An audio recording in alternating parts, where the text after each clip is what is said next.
So I remember the first time I ever got drunk. I went out with friends and we was just celebrating for no absolute reason. We was at the club. So me and my homegirl, who shall remain nameless because she claims she's not the reason I got drunk, but she's 100% the reason why I got drunk.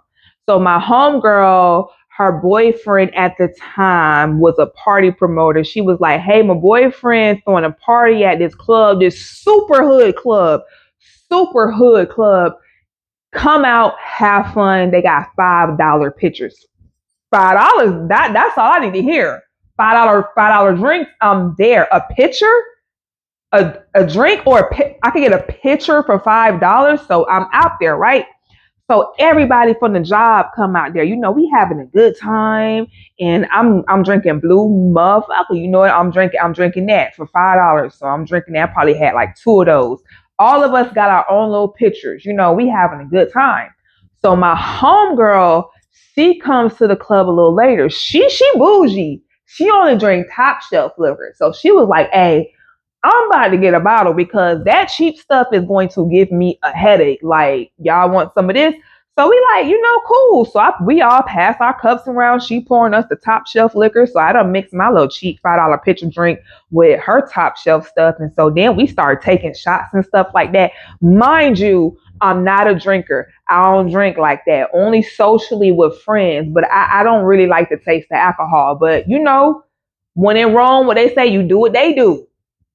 When in the hood club with your friends, you get ratchet. So that's what we doing. I'm young at the time. So we having a good time. So our other homegirl who's with her girlfriend, she bring out the blunt. You know what I'm saying? I don't smoke. But she was like, "Hey, you want to hit this?" I'm like, "Hey, when in Rome, you know what I'm saying? When you with your ratchet friends." So I'm like, cool, like we having a good time. Like I don't want to mess up the vibe. So I hit it, you know what I'm saying? Shouldn't have did that, but I did it.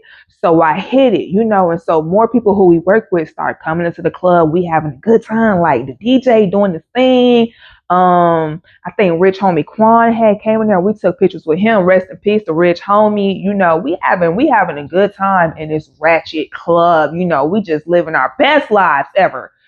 So after we get up from dancing, like I sit down, I'm feeling crazy. I'm like, it's spinning. The club is spinning. Let me go to the bathroom, right? So I go to the bathroom and there's like this couch on the bathroom. So this is the part of the story where we fast forward.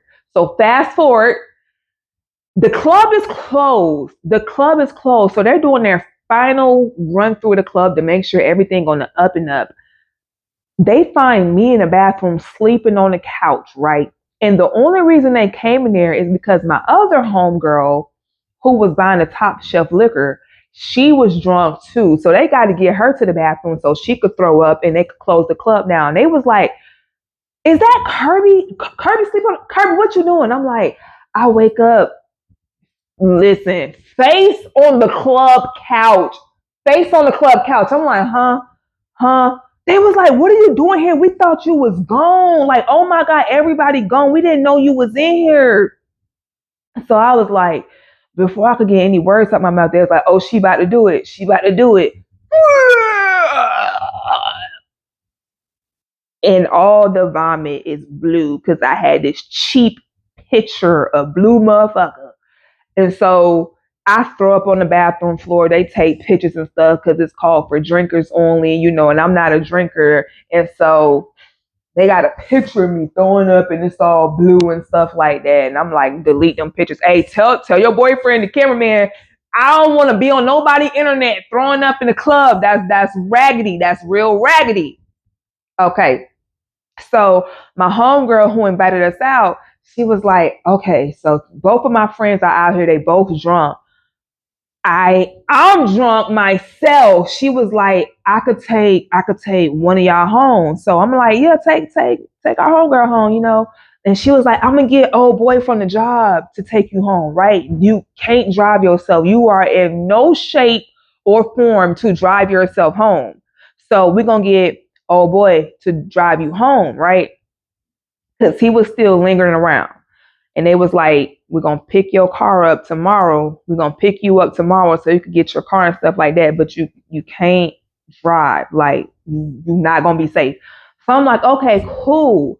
So the dude we work with, I get in his car and he turns to me and he says, I just want to let you know I'm drunk too.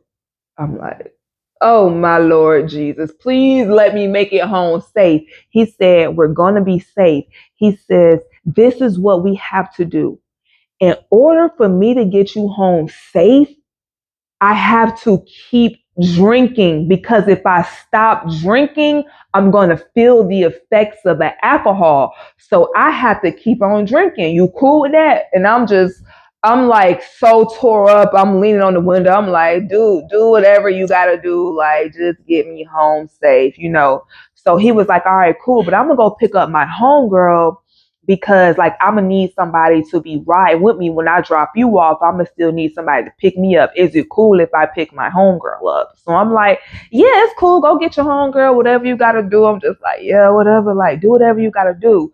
So before we go pick up his homegirl, he was like, he stops at this hotel. He was like, well, I could go pick my homegirl up, but I'm staying right here at this hotel. Like, you more than welcome to stay with me. I promise I won't do nothing to you. But like, we so tore up right now. Let's just sleep it off. Like, let's just sleep it off. And in the morning, I'll take you home or to get your car. But like, I stay right here at this hotel. Like, you want to come upstairs, lay down for a little bit, for a couple hours, rest your eyes. I'm like, no, go pick up your home. I'm like, no, go pick up your home, girl. Like, I want to go home. I want to go home.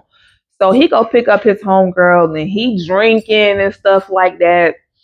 And so eventually I make it home, I pass out, I fall asleep. My homegirl, she hits me up the next day. She like, hey, I'm about to come pick you up.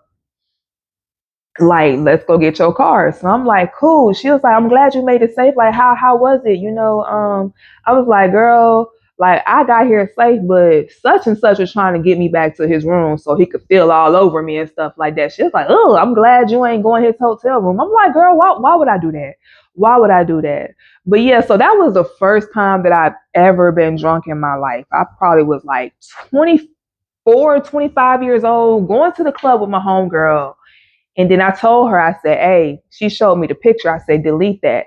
Delete that picture. Like, don't show nobody. And so she called her boyfriend and told the photographer, hey, delete that picture. We don't want that picture nowhere. The picture has never circulated, so I'm going to assume it's gone.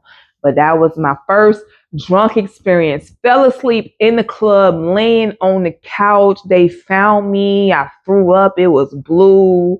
My designated driver was drunk, and he tried to get me to go to his hotel, and he was drinking and driving because he said that's going to keep him sober enough to take me home. It was just a hot mess. The kids, like, monitor your alcohol. If you're a lightweight, 2 drink maximum. Like, that's my maximum. I will never drink more than 2 drinks. If it's a Long Island, 1 drink. But yeah, that's my first time I ever got drunk. It was just in the club, raw dogging the couch in the club. Raw, do not recommend. Never lay down.